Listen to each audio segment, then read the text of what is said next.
Ora, seja muito bem-vindo ao Think Tank desta semana. O Think Tank, como sabe, é um programa semanal, criado aqui no âmbito do canal da Cor do Dinheiro, para analisar política e economicamente a semana. Semanalmente também estão comigo sempre o Joaquim Aguiar e o Jorge Marrão, e nós, no programa de hoje, vamos voltar, é a sequela, vamos voltar àquilo que foi a nossa conversa no domingo, depois das eleições. Ora, como muito bem se recorda, nós, no programa especial, tanto o Dia D como o Think Tank, tivemos de fechar a uma hora em que não tínhamos a certeza se iria haver maioria absoluta. Um dos dados que surgiu depois do fecho de emissão foi precisamente isso, a confirmação que o Partido Socialista, afinal, acaba por ficar com 117 deputados, e ainda com a possibilidade de ficar com mais dois, no Parlamento. Primeira pergunta, isto muda alguma coisa em relação ao cenário que nós tínhamos começado a falar durante o Think Tank de domingo? Segunda pergunta, o que é que nos espera pela frente? Terceira, do ponto de vista de governação. Terceira, o que é que vai suceder à direita? Joaquim Aguiar, primeira pergunta para si. O facto de nós termos constatado pós-think tank do domingo que há maioria absoluta muda qualquer coisa a análise que temos feito? Não muda rigorosamente nada, porque o que aconteceu no domingo foi o mesmo que acontecia antigamente nas igrejas, quando as pessoas se iam confessar ao padre e saíam do confessionário e tinham uma página limpa, podiam voltar a pecar novamente, porque já tinham sido absolvidos dos pecados anteriores. Ora, o que aconteceu, de facto, no domingo foi isto.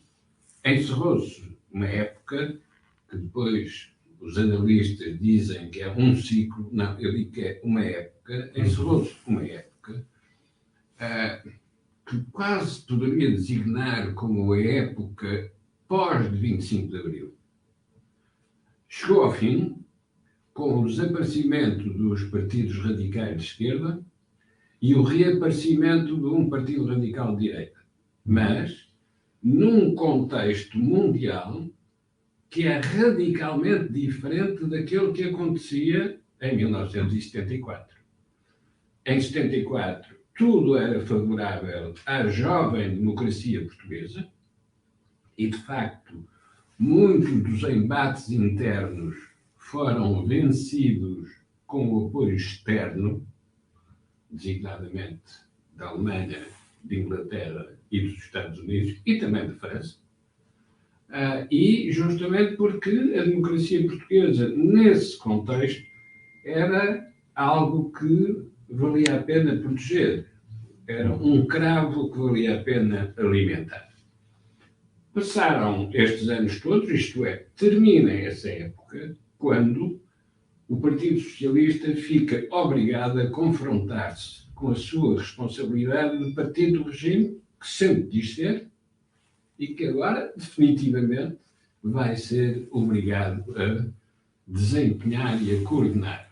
Isto é, a partir de agora, tudo o que correr mal é a responsabilidade do Partido Socialista. Calma aí, Joaquim. Vou-lhe antecipar o que o PS vai dizer. Exatamente o que disse Sócrates. É a crise internacional. Se houver um próximo sarilho. Camilo, o Sócrates também acho que conheço bem, mas há uma coisa que eu tenho a certeza. É que o António Costa conhece o Sócrates melhor do que eu e sabe que jamais poderá usar qualquer argumento que fosse do Sócrates. E, portanto, hoje, de facto, quem o António Costa herda é Mário Soares. Ele é o continuador do Mário Soares, como aquele que, quando toma conta do Partido Socialista e, digamos, o faz crescer, tem como critério fundamental não repetir Afonso Costa, nem ter um conflito com a Igreja. Estas eram as duas coordenadas centrais do Dr. Mário Soares.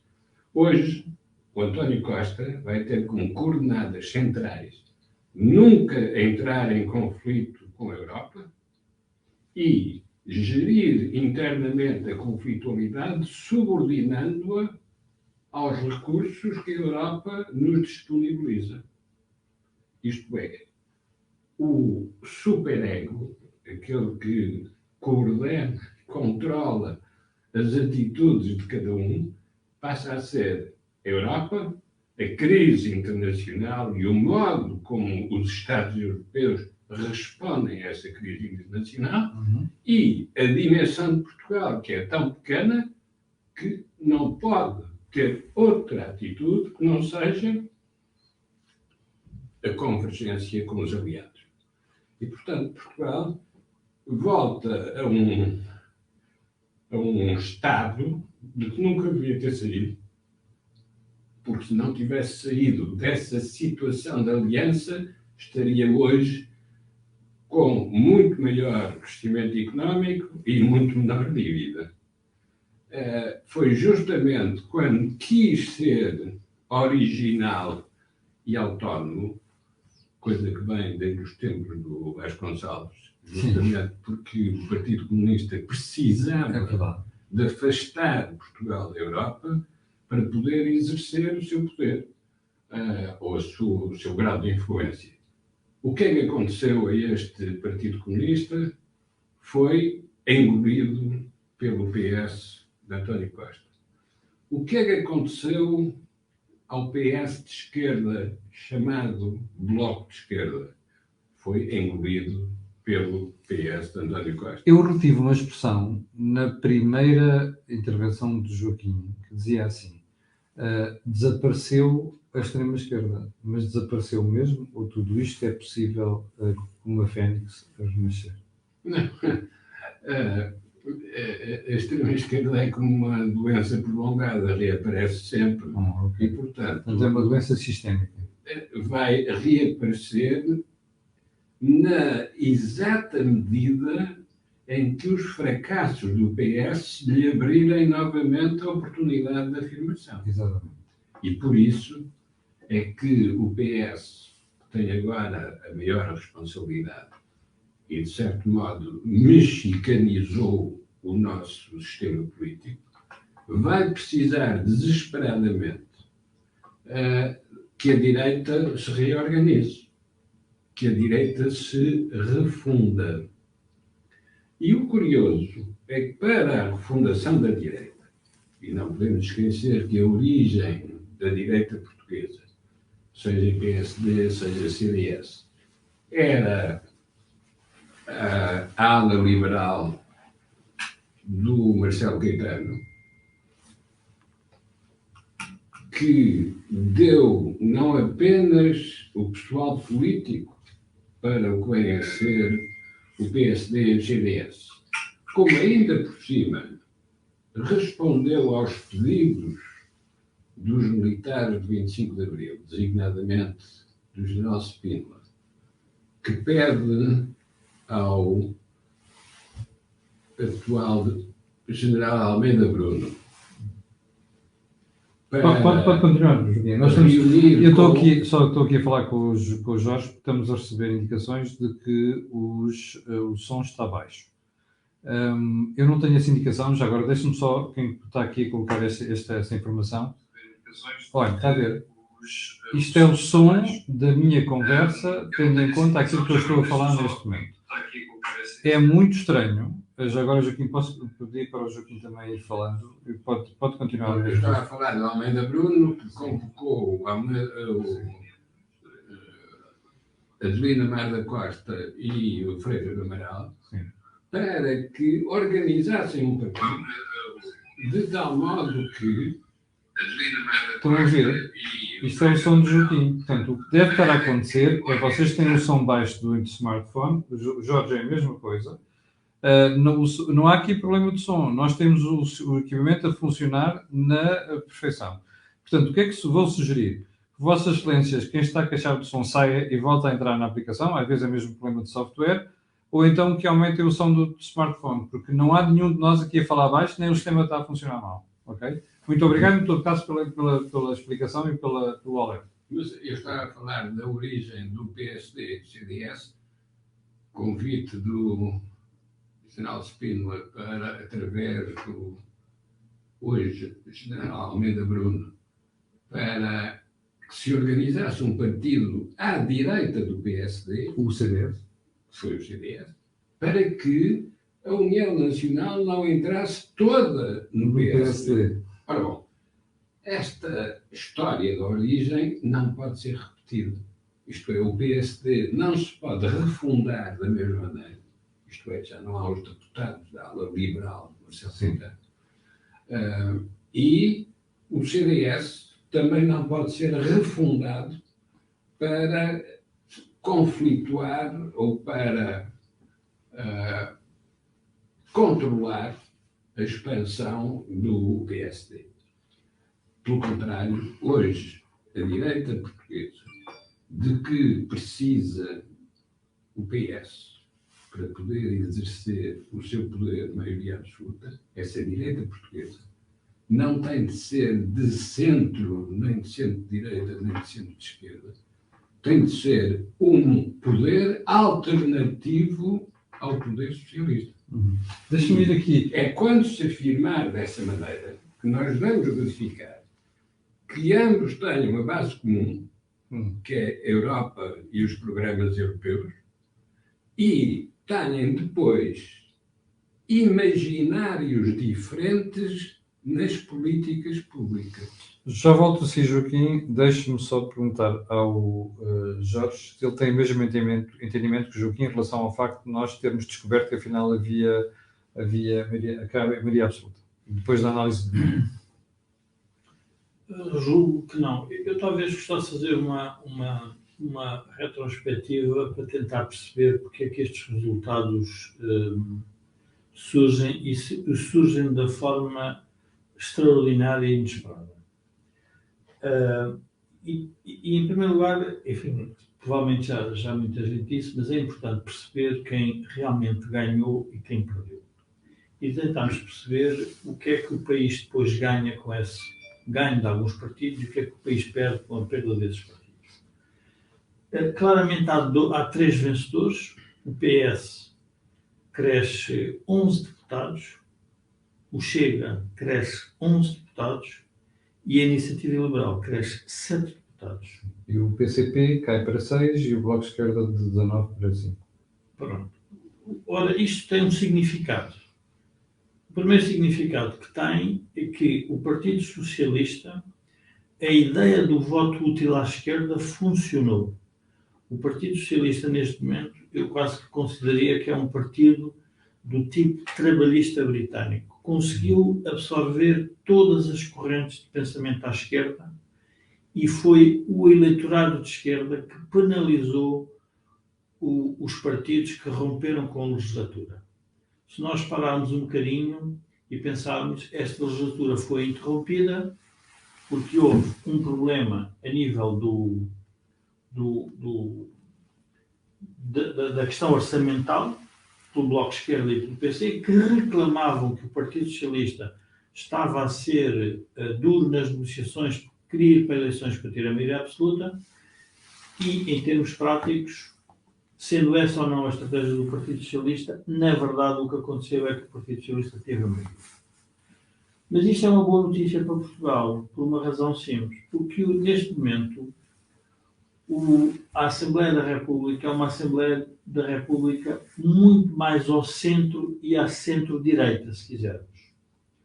Neste sentido, a partir do momento em que o Partido Socialista absorve a extrema-esquerda, e é um partido que é de esquerda, mas de centro-esquerda, e tem uma corrente social-democrata muito forte, vai absorver, de alguma forma, uma conflitualidade interna, o que é normal, mas, ao mesmo tempo, fica com mais liberdade para se entender e introduzir um conjunto de reformas.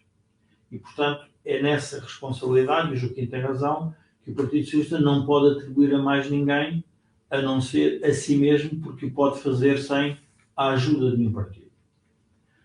À direita, o fenómeno é muito mais interessante. Porquê? Porque à direita o que aparece é um partido de direita mais radical, e sobre essa matéria eu queria referir sobre o Chega o seguinte. O que a comunicação social fez relativamente ao partido Chega, eu julgo que é inadmissível na democracia do século XXI.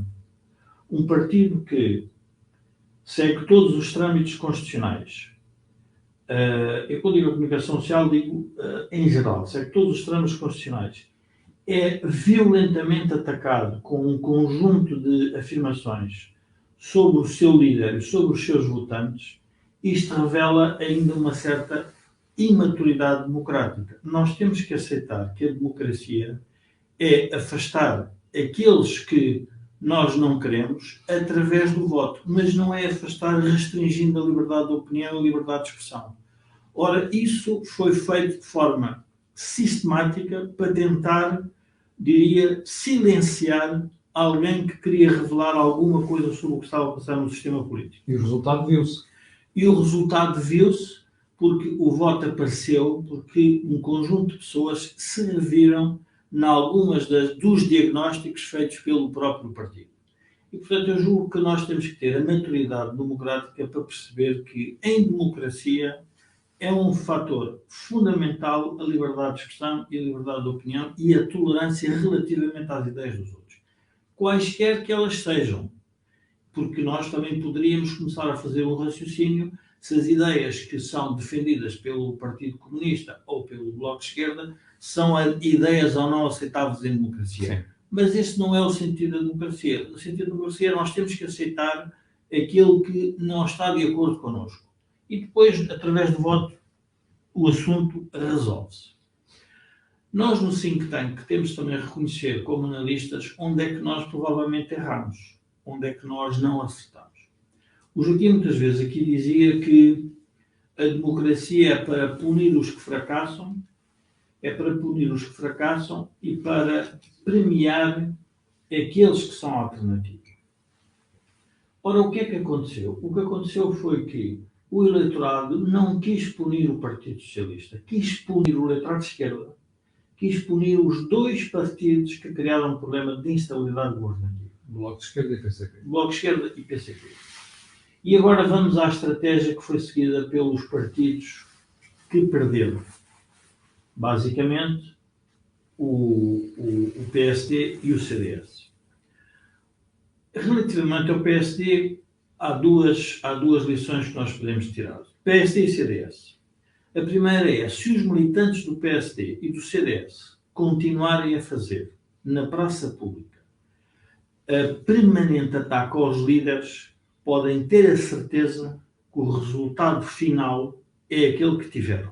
Jorge, mas as pessoas vão dizer aquele lá, então não há democracia. Como é que se questiona os líderes? Não, Camilo, o que se questionam os líderes nas lideranças é exatamente como a democracia. Quando são eleitos para governar. E depois há um tempo para se fazer esse debate.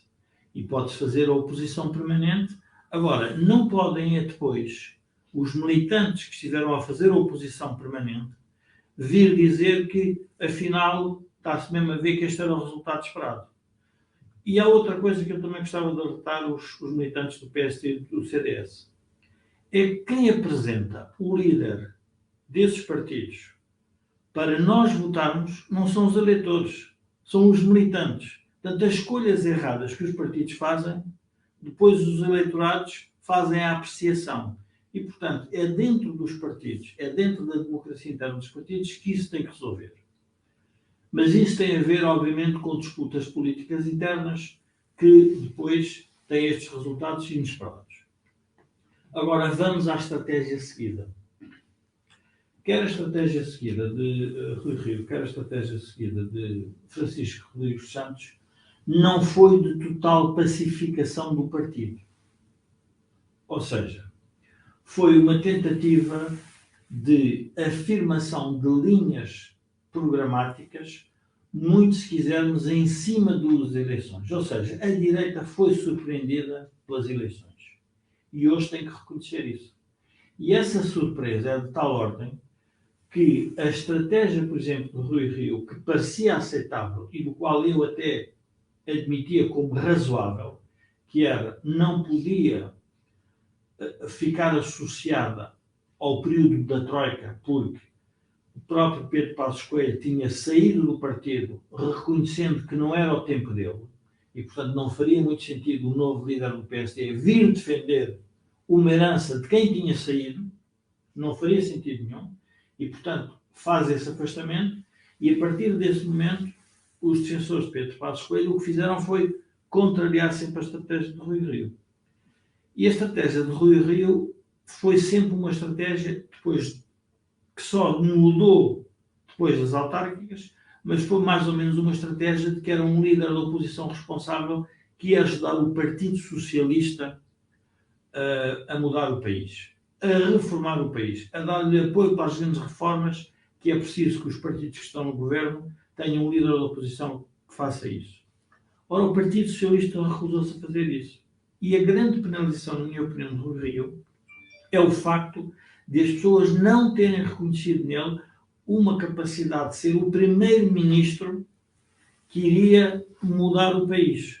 Ou seja, há aqui um efeito, e diria que nestes 6 anos de governação de António Costa, em que temos 2 anos com Pedro Passos Coelho, depois temos os anos com Rui Rio, a direita mudou muito. E mudou muito porque mudou muito por uma razão estranha, que é o facto de termos sido confrontados com um problema que é, se calhar, aqui um problema de imagem. Há um problema de imagem, perdeu-se a imagem. Aliás, desde domingo que a gente tem. Já agora, para quem está a ver, não? Porque eu estou aqui, que nós estamos com. Já na noite das eleições foi a mesma história. Nós estamos com problemas sistemáticos entre a plataforma e. Mas eu penso que continuamos sem imagem aqui ao lado. Agora, enquanto eu peço ao Joaquim para voltar ao assunto, podes confirmar aquela ligação. Tá bem. Joaquim, enquanto o Jorge vai ali tentar confirmar a ligação da Câmara, deixe-me só voltar a uma outra questão. Quando nós ouvimos António Costa na noite das eleições, a primeira dúvida que me assaltou foi: eu não ouvi em nenhuma parte do seu discurso a referência a reformas do país, reformas estruturais, ou o que nós quisermos chamar. Ora, não devemos estar preocupados com isso? Não devemos estar nada preocupados, porque a função dos partidos que estão na oposição é explorar a maioria absoluta do PS para o confrontar com as alternativas às decisões que o PS está a tomar.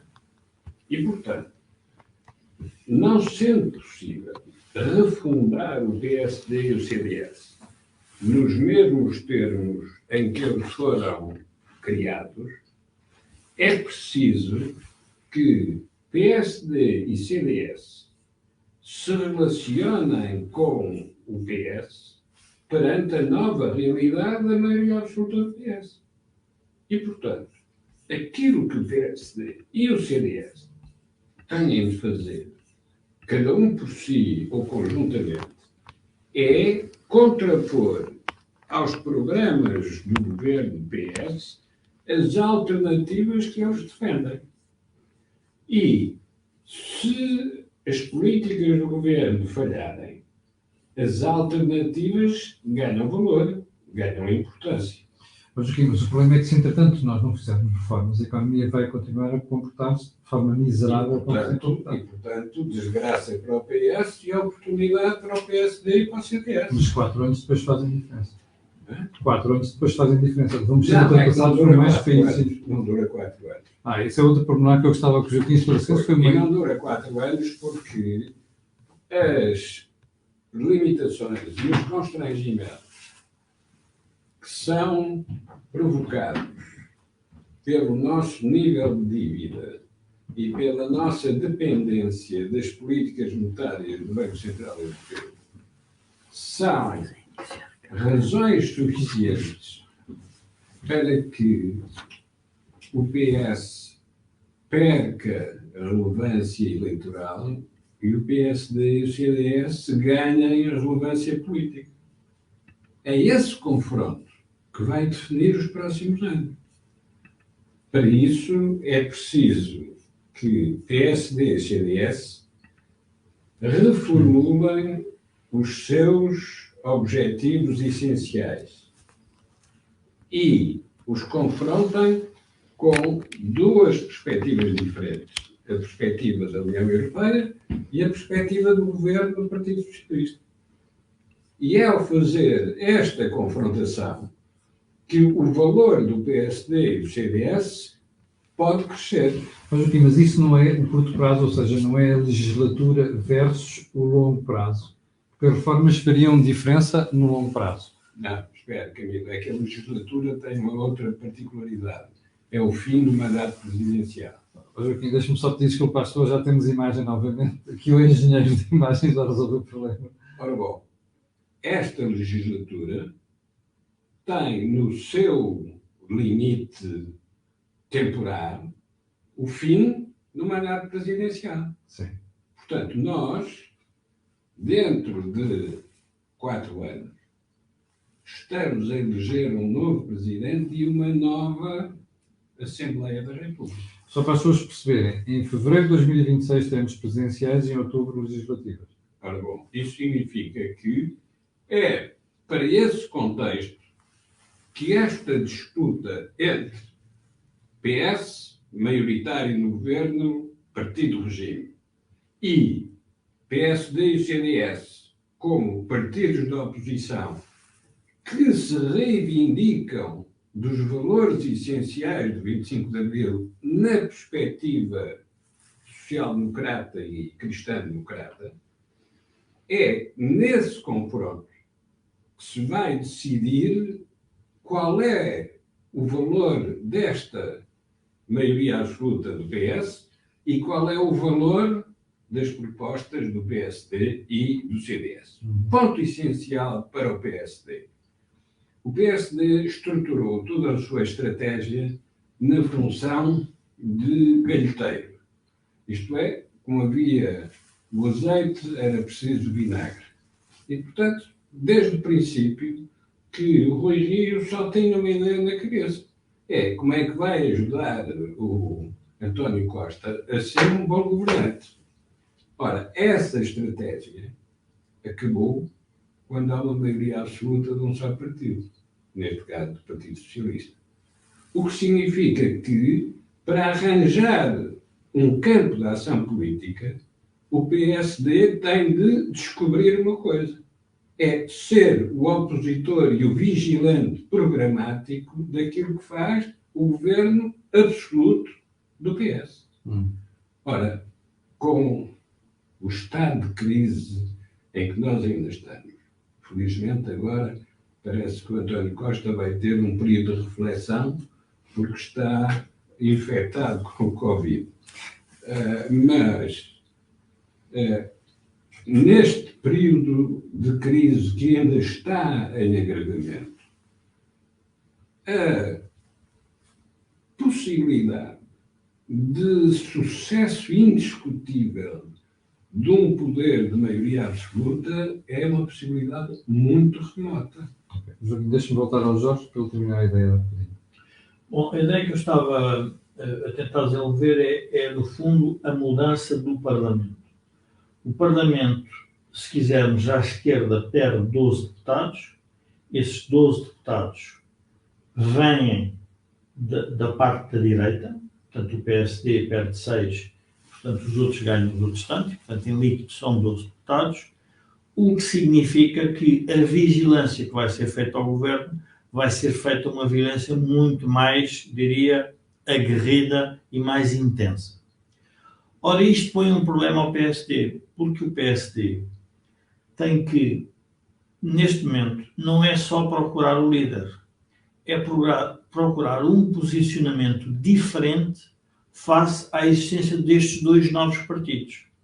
Vamos lá ver, há aqui uma estratégia de António Costa que nós temos que reconhecer que foi fantástica. Primeiro, escolhe durante a legislatura como líder da oposição André Ventura e não dá relevância a Rui Rio. Os opositores de Rui Rio dentro do PSD passam uma legislatura inteira a dizer que Rui Rio não é o opositor certo para António Costa. E depois isto é uma outra consequência. É que quando vamos para eleições, o muro que tinha sido roubado por António Costa, do qual ele aproveita toda a gente, criou um muro à direita e a direita foi atrás desse muro criado dizendo que ninguém faz acordo com o Chega. Quer dizer, vamos para eleições e o PSD diz não faço acordo com o Chega, a Iniciativa Liberal diz o mesmo, o CDS diz o mesmo. Jorge, mas eu ouvi nos últimos dias todo o analista nas televisões a dizer que o erro do Rui Rio foi ter dito na véspera das eleições que até poderia fazer um acordo com o Chega. Quem é que tem razão? Camilo, os eleitores têm sempre razão, porque os eleitores foram votar e disseram o que é que estavam à procura, qualquer que fosse o programa apresentado. E por isso é que tem que se introduzir a realidade no meio dos debates. Enfim, dizia um amigo meu que quando se está a discutir com militantes dos partidos, que nunca há factos ou há argumentos. Portanto, cada um tem argumentos para explicar os factos que aparecem. É verdade. E, portanto, nós temos que fazer um pouco ao contrário, que é o PSD perde 6 deputados. Os liberais ganham os deputados que ganham. O CDS perde os deputados que perdem. E a direita mais radical, eu diria mais nacionalista, moralista, justiceira, ganha, é porque o país está à procura de novas ideias para ser alternativa ao poder hegemónico do próprio PS, que foi manifestado durante a geringonça e que agora se manifesta na maioria absoluta. Mas a pergunta que nós temos que fazer é, mas o que é que isso muda no país? O país não muda logo pelo facto de termos esta recomposição do Parlamento. Porquê? Porque todos os problemas estruturais que nós tínhamos não são resolvidos numa eleição. Daí a pergunta que eu fiz ao Joaquim sobre se, com o PS maioria absoluta, se vale a pena sequer pensar em reformas estruturais, que eu não vi o Primeiro-Ministro falar dela em nenhum momento. Não é questão de pensar na reforma estrutural. A questão não é essa. A questão é como é que o país vai chegar daqui a 4 anos a eleições. E se nós observarmos para a informação disponível, é óbvio que vamos ter um período muito difícil e muito complexo, quer pela crise internacional, que provavelmente se vai agudizar, quer pelos temas da inflação, quer pelos temas das taxas de juros. E, portanto, as eleições não resolveram um problema estrutural do país. Agora, é dada a oportunidade única ao Partido Socialista, que tem maioria absoluta, dependendo, obviamente, do líder que possa vir a suceder a Rui Rio, de querer fazer alguma coisa ou não sobre isso. E, nessa altura, provavelmente não terá mais desculpa nenhuma. Ora, o que é que eu observo do comportamento dos militantes do PSD? Em vez de se centrarem na estratégia do posicionamento, como há pouco o Joaquim referia, como é que o PSD vai escrutinar o PS relativamente às políticas públicas que foram implementadas? É dizer mal por dizer ou é ter políticas públicas alternativas que possam convencer os portugueses, quando chegar à altura das eleições, de mudar?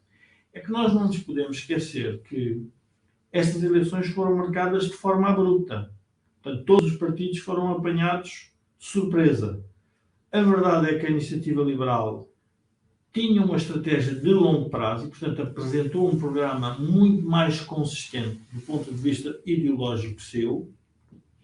O Chega tem um programa eleitoral muito evidente, assente nos temas relacionados com as disfunções do Estado, se assim quisermos, e do papel do Estado que o papel do Estado está a ter na sociedade. E, portanto, é por aí que vai. O PSD não pode deixar de fazer uma análise um pouco mais estruturada. E, portanto, as leituras que eu vejo que têm sido feitas à direita, para mim, são um pouco, eu diria que são inconclusivas e não revelam nada de novo. Porque o PSD tem que aprender de novo a conquistar o eleitorado que perdeu. E há um outro aspecto que nós, nestas eleições, não podemos descurar. Votaram mais 890 mil pessoas, Sim. Dos quais 550 mil foram para a direita. Portanto, a verdade é que com a polarização, com as pessoas a perceberem que é preciso decidir, as pessoas vão votar. A única coisa que aconteceu do lado da esquerda, e isso a esquerda tem que reconhecer, Fez muito bem. fez só o voto útil. Claro. A esquerda... E à direita não funcionou o voto. À direita não funcionou o voto útil. E não funcionou o voto útil, e isso é uma leitura que nós temos que perceber porque é que não funcionou o voto útil. Eu julgo que esta posição de Rui Rio, que foi mantida ao longo da legislatura, impediu depois de chegar a uma leitura de que poderia ser o Primeiro-Ministro. As pessoas preferiram votar nos partidos que estavam a apresentar que fazia um diagnóstico da sociedade muito mais radical e mais, se quisermos, mais agressivo sobre os problemas do país, e o outro sobre as políticas que nos podem tirar do crescimento económico abaixo que temos, que foi a Iniciativa Liberal. E, portanto, esses dois partidos fizeram uma leitura da sociedade e a sociedade à direita compreendeu-os e votou neles. O PSD não fez nada disso. Pois. E, portanto, não fez nada disso, não, e fez pior. Os militantes do PSD, que estavam permanentemente na comunicação social, estiveram sempre a fazer uma campanha contra Rui Rio. E depois, no fim, vêm fazer a pergunta: afinal, Rui Rio não é o líder correto para governar Portugal. Mas quem é que escolheu Rui Rio? Os militantes dos partidos têm que perceber que os eleitores não escolhem os líderes dos partidos. São os próprios militantes. E, portanto, nós temos que separar a leitura das eleições. Uma é o que é que os partidos escolheram e o que é que trouxeram a apresentar, o que é que apresentaram como potencial candidato a primeiro-ministro ou líder de um grupo parlamentar. E no caso do Chega, que era evidente, era da Aventura, no caso porque nós temos de nos lembrar que esses dois partidos não tiveram oposição interna. Estás a falar do Chega e da Iniciativa Liberal. Não tiveram oposição interna nenhuma. E os dois partidos que estiveram sempre em permanente oposição interna nas páginas tiveram maus resultados. Pergunto que eu faço, mas queriam melhor? Mas, Jorge, mas é isso ou o facto dos seus líderes também, no caso do PSD, terem adotado a estratégia? Camilo, eu não estou a dizer que não há uma coisa que usaram uma estratégia errada que é evidente, que foi não perceber que ou pacificavam o partido antes das eleições, sim, com tempo, sim, ou pacificavam, ou então tiveram aquilo que tiveram. Ou seja, a responsabilidade está repartida. Nós não podemos, por conveniência, dizer que a responsabilidade é só do não. A responsabilidade é dos dois que fizeram esse. Agora, na verdade, o que aconteceu foi uma alteração do panorama político à direita muito sério. Porquê? Porque o PSD, nós temos que lembrar que o Partido Socialista ganha com 2.200.000 votos, ou 2.250. O PSD tem 1.500.000. Estamos a falar numa diferença de 700.000 votos. Portanto, dos partidos que andaram sempre a par na política portuguesa. Ora, 700.000 votos, com dois partidos jovens, com líderes jovens, com ideias novas, não se conquistam de um dia para o outro. E, portanto, o PSD tem que parar para pensar com serenidade como é que eu vou, para onde é que eu quero levar o partido. Jorge, se é que é possível reconquistar, eu não tenho certeza disso.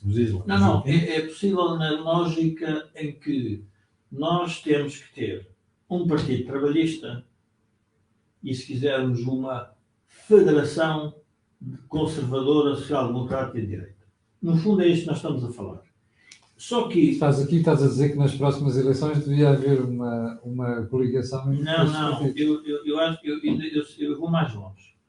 Pode não haver coligação, porque os militantes dos partidos e os próprios partidos têm o seu egoísmo próprio e, portanto, muitas vezes pensam mais nos seus problemas no país, mas há uma coisa que têm que todos ter, é uma capacidade de compromisso. Como foi demonstrado pela esquerda.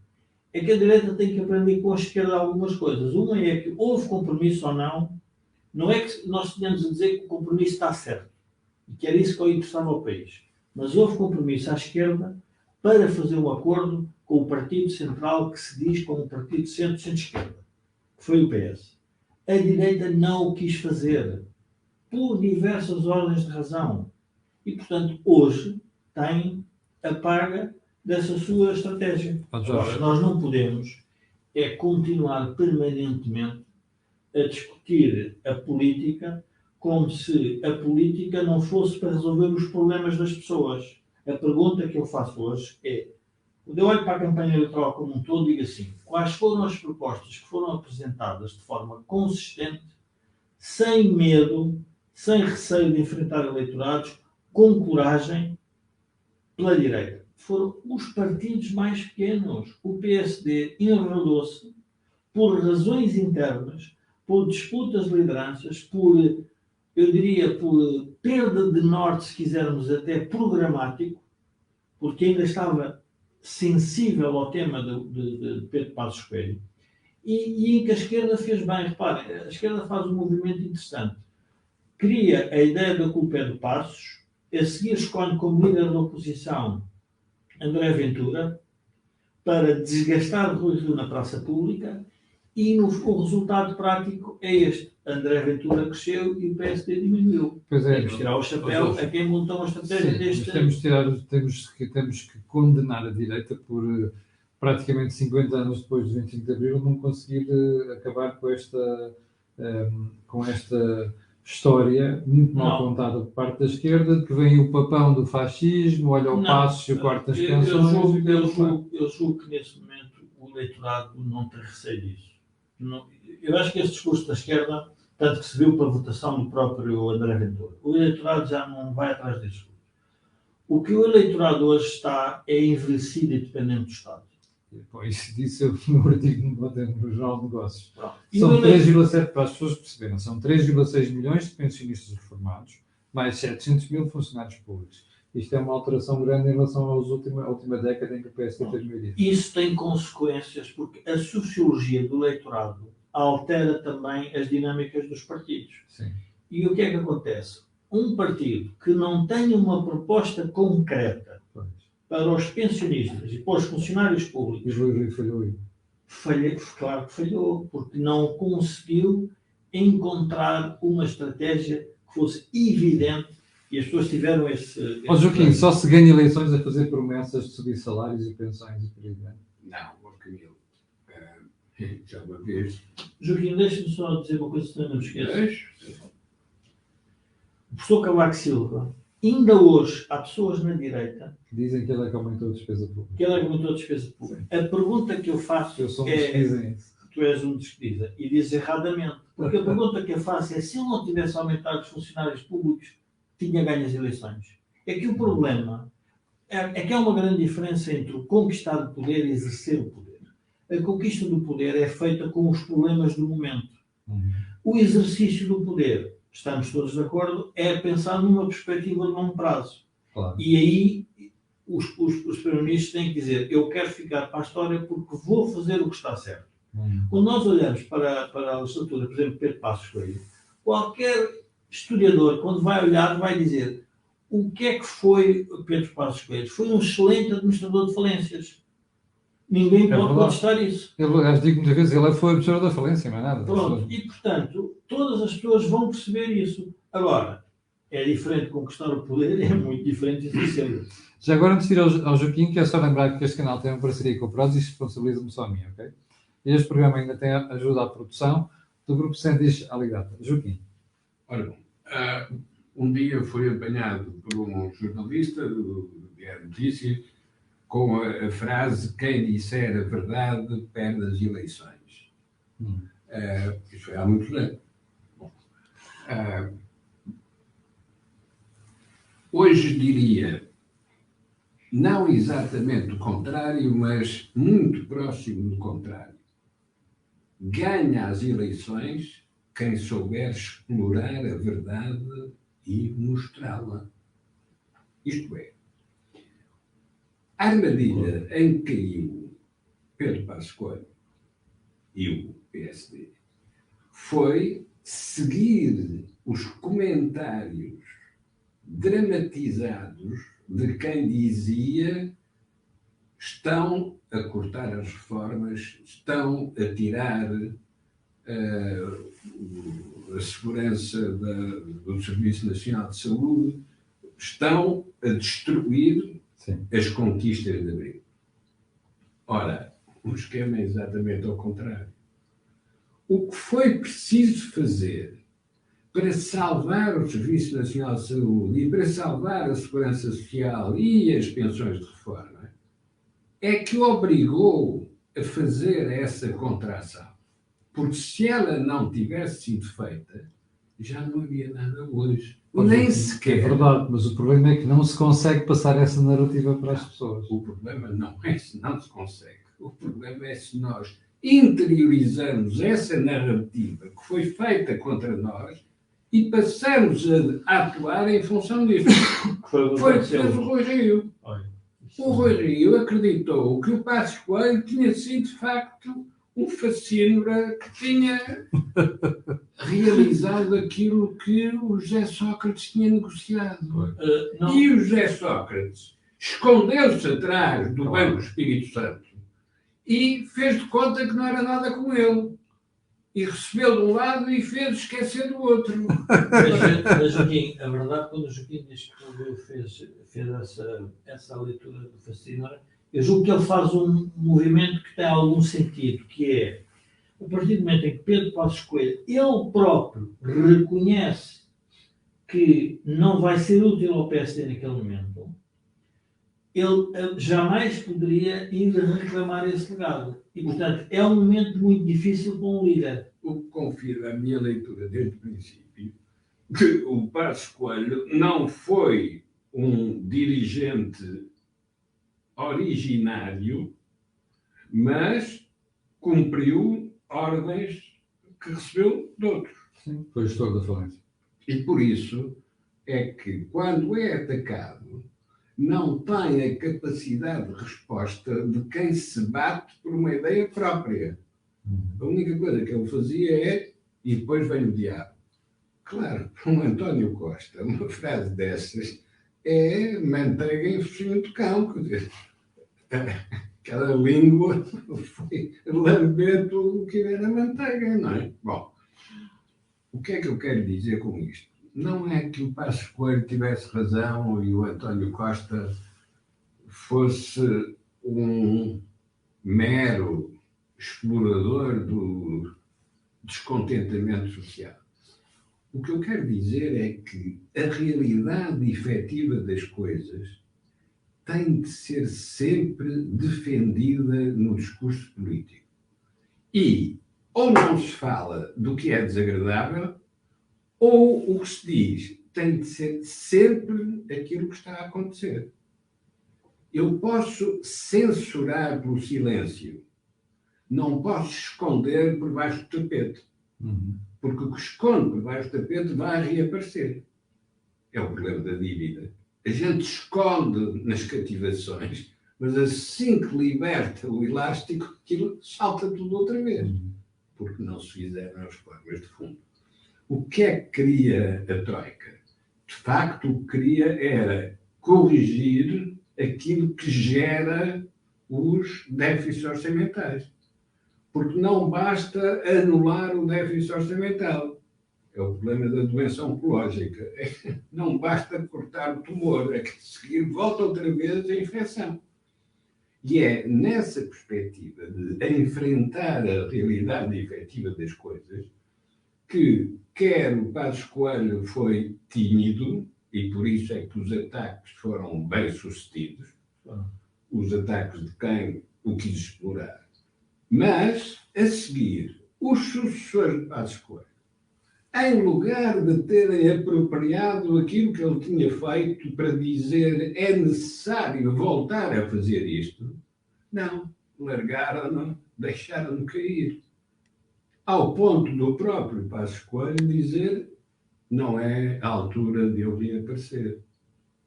Mas os problemas não são exatamente os mesmos. Não está mesmo a ver que é preciso um programa da Troika. Está, toda a gente sabe isso, toda a gente percebe isso. Pois, Joaquim, eu suspeito que a maioria dos portugueses não sabe isso. Sabe? E vai dizer que a gente está aqui outra vez a pedir, a dizer que o diabo vem. Não é pedir que venha a Troika, é pedir que venham os programas de ajustamento para controlar a dívida, para controlar a dependência da taxa de juros e para controlar uma outra coisa que as pessoas também não estão a ver, ainda que a seca e a peste ajudem a ter esta percepção dos dramas naturais, o nosso envelhecimento demográfico. Pois é, pois é. Essa é que é a fatalidade. Sim. É que não temos população É. para a recuperação. Ora bem. Mas, Joaquim, eu julgo que há aqui um tema que nós que fazemos o debate, ou portanto, a análise da política em Portugal, de acordo com a realidade efetiva das coisas que o Joaquim refere. Há uma realidade que o Partido Socialista ainda não conseguiu ultrapassar. E que eu acho que, quando nós olhamos para a maioria absoluta do Partido Socialista, há uma coisa que os portugueses têm que também compreender, que é a democracia é isto. A democracia é a escolha daquele que nos vai governar. E nós temos de ter a capacidade de, momento a momento, escrutinar esse governo. A ideia que a direita quer sempre transmitir, que só vai para o poder quando chegar o diabo, então está a cometer um erro. Pois está. Porque o escrutínio tem que ser feito momento a momento. Qual é o escrutínio que nós temos que fazer? Eu diria que numa maioria absoluta nós vamos ter que ter um escrutínio. Um é como é que vão ser ocupadas as posições de Estado que escrutinam o governo. Eu estou-me a lembrar do relador do Banco de Portugal. Portanto, temos um ex-ministro do Partido Socialista. Sim. Depois temos que ver o Conselho de Finanças Públicas. Depois temos que ver o Presidente do Tribunal de Contas. Depois temos que ver quem regula a sociedade, que tem que estar independente do poder político. Esse tem que ser o escrutínio da sociedade e da comunicação social. E, obviamente, dos partidos da oposição.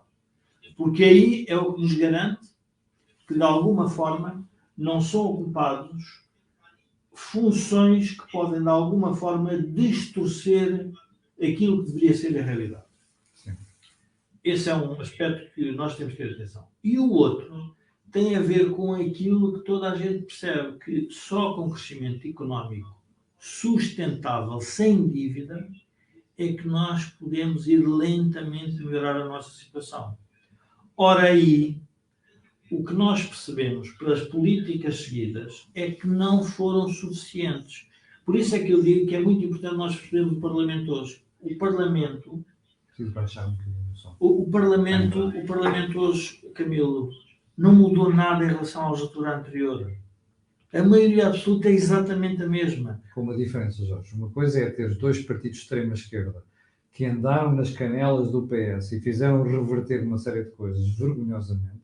E a outra agora é ter um PS no governo. A pergunta agora é se António Costa se vai reverter a ele próprio. Vamos ver. É Não, isso, não, é uma essa das é a minhas perguntas das próximas Então, semanas. mas António Costa vai se reverter a ele próprio agora que tem maioria absoluta? Pois. Pronto. Se o fizer, ainda bem para o país. Se não o fizer, confirma-se aquilo que nós temos estado a dizer. Portanto, isso não há problema nenhum com isso. Esse é um aspecto que nós não podemos descurar. É que, e uma outra dimensão, que é uma dimensão em que o Chega traz para a política portuguesa e que é relativamente perigosa, que é a política tem que ser controlada pela justiça. Ora, isto é o contrassenso total. Ou seja, tem que ser a política a controlar a própria política. A justiça é para controlar todos aqueles cidadãos que não cumprem as regras da República e as leis da República. Não é para colocar e tirar primeiro-ministros e desgastar o sistema político. E o que é que aconteceu? Quando o PS disse a política o que é da política, a justiça o que é da justiça, está a fazer um exercício cínico e hipócrita. Porque aquele que deveria já ter sido julgado não é porque... eu não estou a dizer que deveria ter sido condenado.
Bom, eu julgo que nós neste momento já temos retomado o som e imagem. Isto hoje está a ser uma coisa verdadeiramente desastrosa e de que eu peço desculpa à partida. Mas olha, conseguimos recuperar o som e imagem, já perdemos, infelizmente, 500 espectadores estavam em direto. Vamos lá ver se isso entretanto retoma. Joaquim estava a explicar há bocadinho. Estava a explicar um dos traços da cultura política do Partido Socialista através de uma afirmação do Dr. Almeida Santos, na altura em que se discutia uma amnistia ao hotel Serra de Carvalho, no contexto do julgamento das FP25. E o Dr. Almeida Santos dizia: não é preciso amnistia nenhuma, porque bastam os procedimentos judiciais para que nada aconteça ao hotel Serra de Carvalho. Ora, este traço da cultura do Partido Socialista não é diferente de um outro traço cultural, que é o da Inquisição, que tinha como um dos pilares essenciais a indicação de que, se o acusado confessasse, era, se não amnistiado, pelo menos perdoado. O problema é que o acusado tinha de confessar sem saber qual era a acusação que estava a ser feita. E com isso, a infraestrutura da Inquisição conseguia o quê? Que um acusado autodenunciasse várias situações de atos pecaminosos na expectativa de acertar naquilo que estava a ser acusado e, desse modo, ser perdoado. Porque diziam os homens da Inquisição: se Deus quiser que ele seja perdoado, indica-lhe qual é o pecado de que está a ser acusado. Ora, com isso, a Inquisição ficava com a base de dados interminável, porque cada um que tentava confessar denunciava várias coisas. Ora, a obrigação da democracia é nem cair na armadilha dos procedimentos, nem cair na armadilha do confessionário. Porque nem uma coisa nem outra é, de facto, a análise da realidade efetiva das coisas. A realidade efetiva das coisas é quais são os recursos que tem, que objetivos quer atingir, qual é o caminho dos recursos aos objetivos. Ora, o que se verifica no caso português é que não temos recursos para resolver os nossos problemas e só podemos ter objetivos desde que alguém nos entregue os recursos. Muito bem, chegámos ao final do Think Tank de hoje. Há aqui várias notas que eu gostava de referir. A primeira é pedir desculpa. Isto hoje correu tudo mal. Desde o som até à imagem e até ao computador que se ligou há bocadinho, e por isso acabámos por prejudicar. Estavam 2.000 pessoas em direto há bocado e perdemos algumas pessoas. Em segundo lugar, dizer que quero agradecer a uma das espectadoras, o Dr. André, que nos escreveu a dizer que isto tem a ver com astrologia. Mercúrio está retrógrado. Eu, como não acredito em astrologia, prefiro acreditar que isto foram problemas tecnológicos, meramente tecnológicos.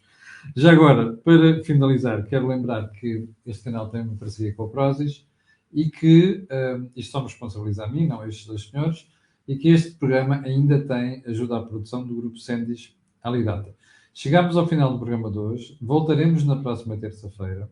Quero estimular a que Vossas Excelências, que foram aqui muito prolíficos na colocar questões, que coloquem as questões que quiserem, depois nós teremos todo o cuidado em vir aqui comentar ou responder.